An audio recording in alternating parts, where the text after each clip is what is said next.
মই আমাৰ কণ শিশুসকলক যিহেতু মই এইটো ক্লাছ 2 কাৰণে বনাইছোঁ সিহঁতক মই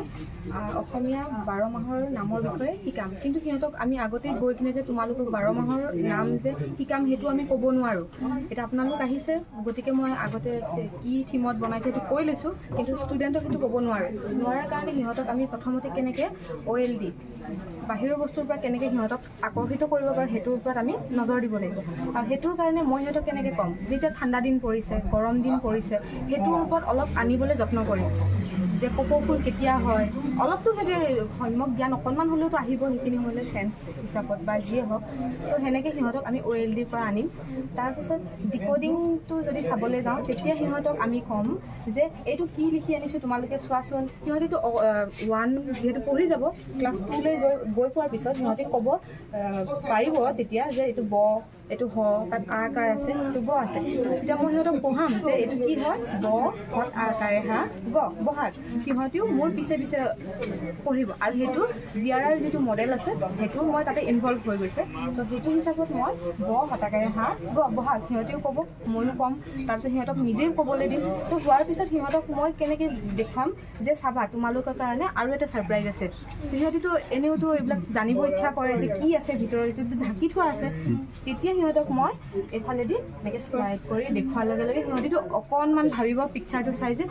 এইটো কিবা এটা হয় আৰু কি হয় সিহঁতি মিলাব পাৰিব যে এইটো বিহু নাচে বা সৰু বাচ্ছাবিলাকে বিহু নাচে যিহেতুকে গতিকে সেইটোৰ ওপৰত সিহঁতি এইটো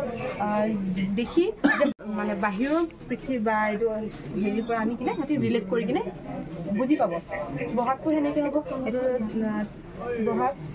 ঢুলীয়া নাচনী জাপি কপৌ ফুল কি হয় সেইটোৰ বিষয়ে সিহঁতি অলপ বুজি পাব তাৰপিছত জেঠ নালাগে বেলেগ এটা মাহতে মাজৰ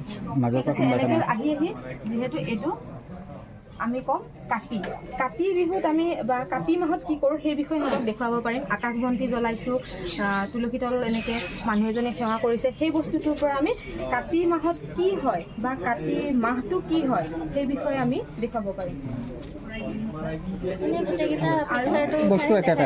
সেইকাৰণে মই আৰু এটা বস্তু দেখাব বিচাৰিছোঁ ইয়াৰ লগতে আঘোণত এনেকৈ আমি ধান পথাৰ সোণোৱালী হৈ যায় সোণোৱালী শস্যৰে উপচি পৰে তেনেকুৱা হয় আৰু ইয়াতে চাওক মাঘ বিহুৰ এটা হেৰি কৈছে যে মাঘ মাহত কি হয় মেজি লাড়ু পিঠা এইবোৰ তেনেকৈ হয় আৰু ইয়াৰ পৰা তেওঁলোকক যে এই অসমীয়া 12 মাহটো বুজোৱাৰ পিছত আমি যে এই 12টা মাহৰ ভিতৰত আমি কেইটা বিহু পাওঁ সেই বিষয়েও সিহঁতক বুজাব পাৰিম যিহেতু লাড়ু পিঠা সিহঁতে খায়ে জানে চাকি ধূপ কেনেকৈ দিয়ে বিহু নাচে কেনেকৈ সেইখিনি জানে তাৰ পৰা আমি আমাৰ সংস্কৃতি কি হয় সেই বস্তুটোৰ বিষয়ে আমি বুজাব পাৰিম আৰু ইয়াৰ পৰা আমি লাৰ্ণিং আউটকাম বুলি যদি শেষলৈ ক'ব যাওঁ তেতিয়াহ'লে আমি ইয়াতে 12টা মাহৰ বিষয়ে জ্ঞান আহৰণ কৰিব সিহঁতি এটা বছৰত যে 12টা মাহ থাকে 13টা নহয় 12টা থাকে সেই বিষয়ে সিহঁতি গম পাব তাৰপিছত 12টা মাহত কেনেদৰে চেঞ্জ এটা আহি যায় সেইটোৰ বিষয়ে গম পাব প্ৰত্যেক